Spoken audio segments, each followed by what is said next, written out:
Hi, let's talk about hospital codes today. So, hospital codes are ways that hospitals specify emergencies. So, the idea of this is to let everybody in the hospital know that this is happening and it needs to be fixed now.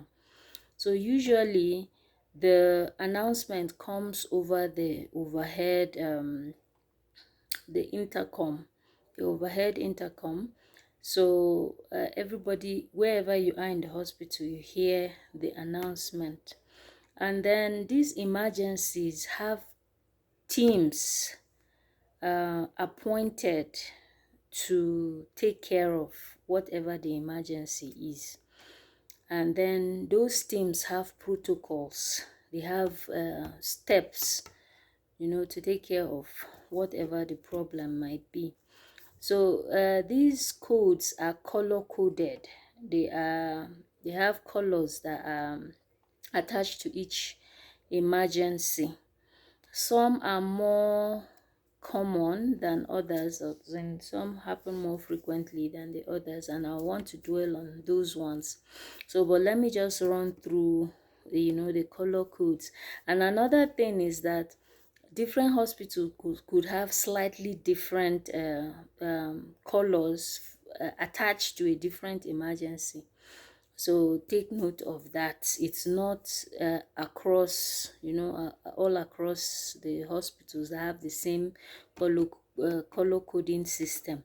But there are some specific codes which I'll touch on that are always that color. So let me just run through the codes. Number one is red. That's code red. That's when there is a smoke or a fire. They will call a code red.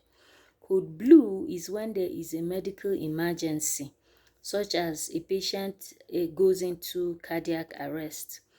Code black is when there is a bomb threat or an active shooter within the hospital premises.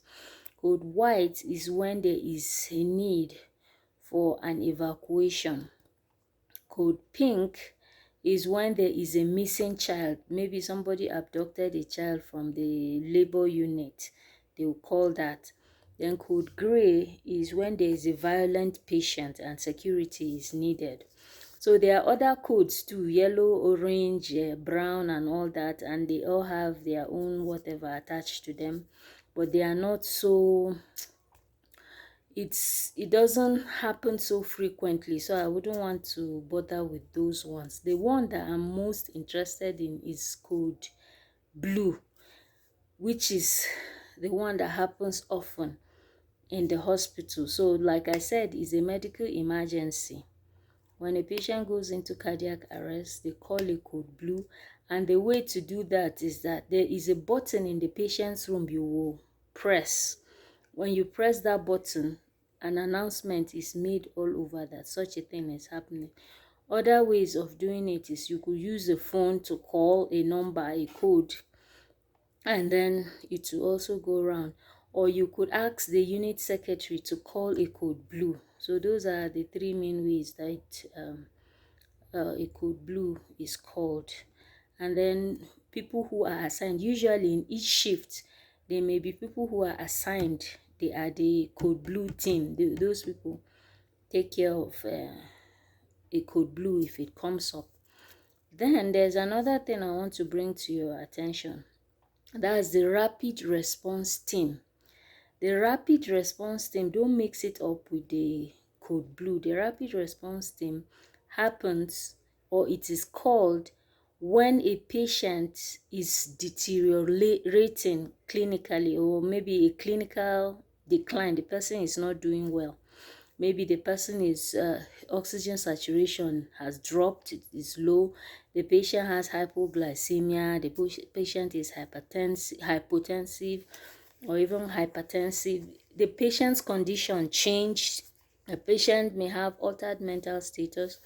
The patient may go into bradycardia or tachycardia or shortness of breath. So anything that is a deterioration from what the patient's baseline is, a rapid response team is called. That's also There's also a button that you can use to call. There's a number you can use to call depending on your hospital policy. So those are the emergencies that can come up in the hospital and how to go about them. Thanks for listening. Make sure to like, share, subscribe, and follow for more.